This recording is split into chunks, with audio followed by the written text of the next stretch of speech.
In today's video, I'm going to talk about the pros and cons of a live-in flip.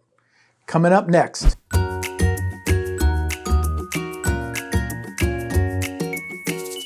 I've been flipping houses for over 40 years. I've seen it done in many different ways. One of those ways is called the live-in flip, where you live in the home as you remodel it.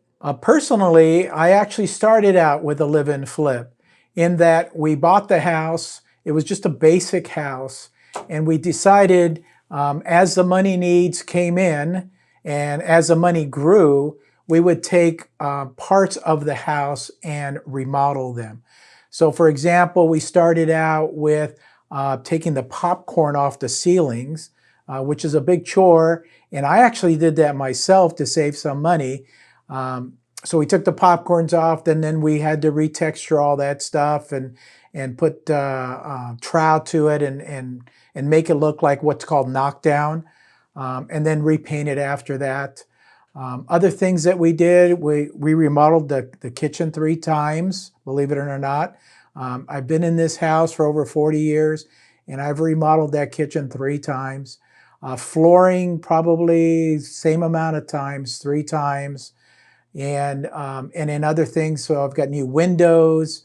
The backyard had a new balcony installed. So as we lived in the property, we actually started fixing it up and making it look nicer at the end of the day.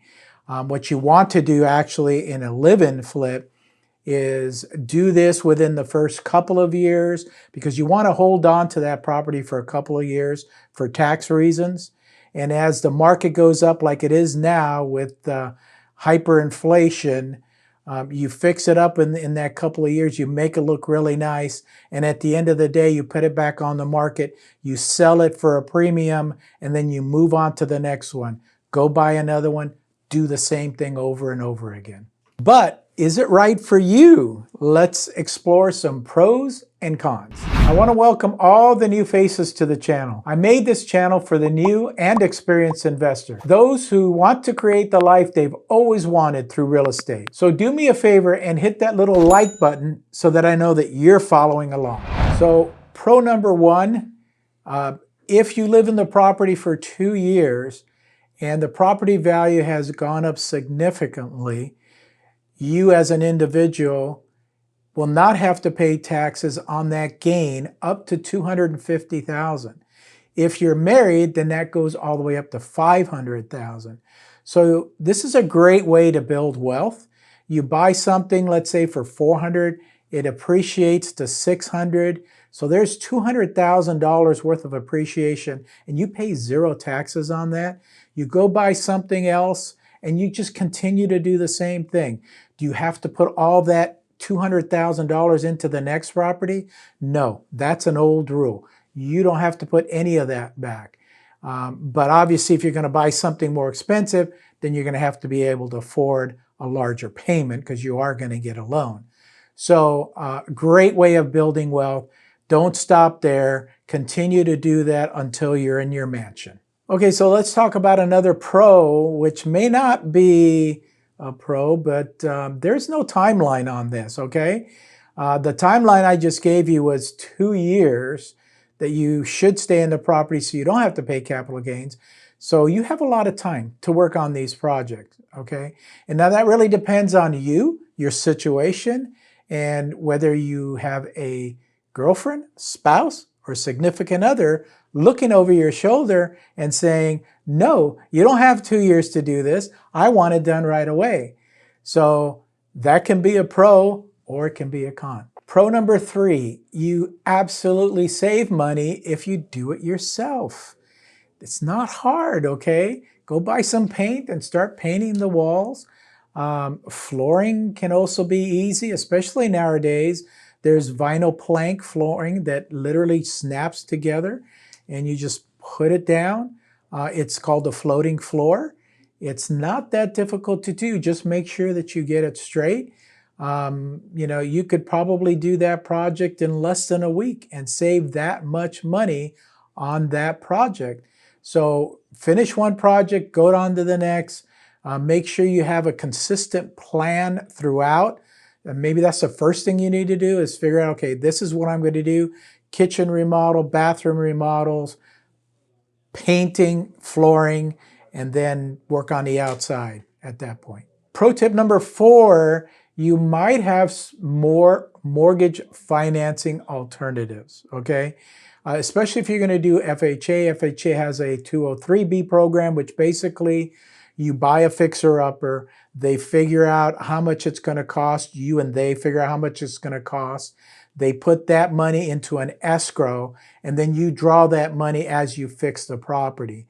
So that's also a great alternative that you can actually use an FHA loan to fix up the property as well. Now let's talk about cons, okay? The biggest con is your house is probably going to be messy. Depending on the project, you know, a normal kitchen remodel on a flip that we do, that may take 2 or 3 months, depending on what's being remodeled.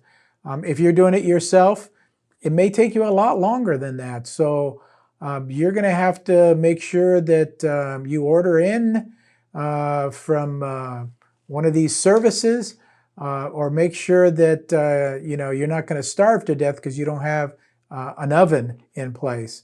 So be careful. Number 2, work and relaxation can get a little blurred, okay?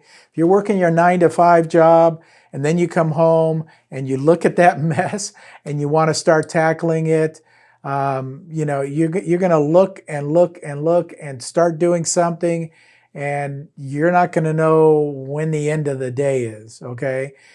So be careful. Time out your projects. Make sure that you have time for them, and make sure you have time for yourself. Con number 3, this is probably not scalable. And it's like when I first started flipping property, I was actually in there with a tool belt and a hammer. I was literally working every day on one project. But you really can't scale this out to anything else. You're one person. I can't work on 3 projects. That's why I need a contractor to have the ability to put many of his men, contractors, subcontractors on different projects. So it's not scalable, but it can be rewarding at the end of the day. Con number 4, probably the most important, it can be very stressful. Okay, again, you're coming home from 9 to 5, you've worked hard all day, and you're looking at a kitchen that was just demoed a week ago. You don't have dinner ready. You know, you're not ready to cook because there's no stove there. So it can be very stressful. Even with all the tips and tricks in the world, a live-in flip is not for everyone. You have to be honest with yourself and ask, do I have enough time? Do I have the skills needed, or am I willing to learn? Am I patient? Is my family willing to take the burden as well? If you answered yes to all of these, then it might be a good way to get started in flipping. If you're new to flipping, then click on this video right here and find out if you should just hire a general contractor for your project. As always, feel free to reach out anytime. I'm here to help.